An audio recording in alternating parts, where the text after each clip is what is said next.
দিনহাটা বিভিন্ন সীমান্তবর্তী এলাকায় দিল্লি পুলিশ এসে যারা পরিযায়ী শ্রমিক দিল্লিতে কাজ করে তাদের বাড়িতে গিয়ে তাদের অ্যাড্রেস ভেরিফিকেশনের নামে নানাভাবে হ্যারাস করছে। এমন কোনো কথা শুনিনি যে লোকাল পুলিশ তাদের সাথে থাকছে, তারা ডাইরেক্ট সেখানে গিয়ে এটা করছে এবং তার ফলে একটি পলিটিক্যাল পার্টির লোকেরা তারা পরবর্তী সময়ে সেই লোকগুলোর কাছে গিয়ে বলছে যে হয় আমাদের সাথে থাকো, না হলে পরে এরপরে তোমাদের অনেক বিপদের মুখে পড়তে হবে। পুলিশ কি করছে? কুচবিহার ডিএম, কুচবিহার ডিস্ট্রিক্টে ডাকো, কুচবিহার ডিএমএসপি অরবিন্দ। मैम नमस्कार मैडम। কি শুনছি দিনহাটায় দিল্লির পুলিশ গিয়ে পরিযায়ী শ্রমিকদের বাড়ি রেড করছে, তারপরে ম্যাম বিজেপি এটা যাচ্ছে। ম্যাম এটা আমরা খবর পেয়েছি ম্যাম, এটা যারা ওখানে কাজ করে ওদের ভেরিফিকেশনের জন্য আসছে ম্যাম। লোকাল ওরা কে পুলিশ ভেরিফিকেশন করার? আমার স্টেটে কে থাকে তার ভেরিফিকেশন আমরা করব, ওরা কে? Why police allowed them? এবং আমাদের কাছে কোনো ইনফরমেশন পাঠায়নি। What is the role of the SP?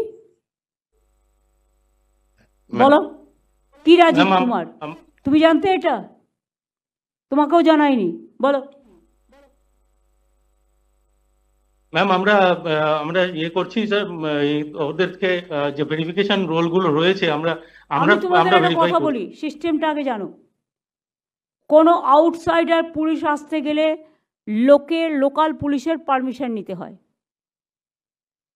এবং লোকাল পুলিশকে থাকতে হয়, সেটাও চুরি ডাকাতির কেসে।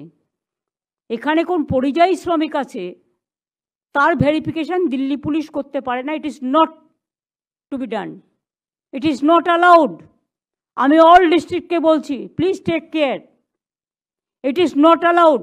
তোমার কর্তব্য ছিল তোমার ডিজিকে জানানোর, তুমি সেটা কেন জানাওনি? যদি কোনো চোর ধরতে আসে বা ডাকাত ধরতে আসে, সেখানেও পারমিশন নেবে প্রথমে স্টেট পুলিশের থেকে, স্টেট পারমিশন দেবে লোকাল পুলিশকে, তারপরে লোকাল পুলিশ সাথে থেকে অপারেশনটা করবে। এটা মাথায় রেখো, this is the system.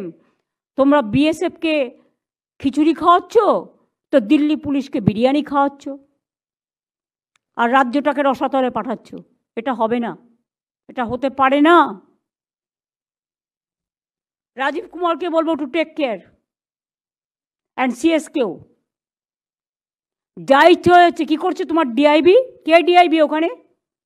IB কে দেখে? কে দেখে আইবি?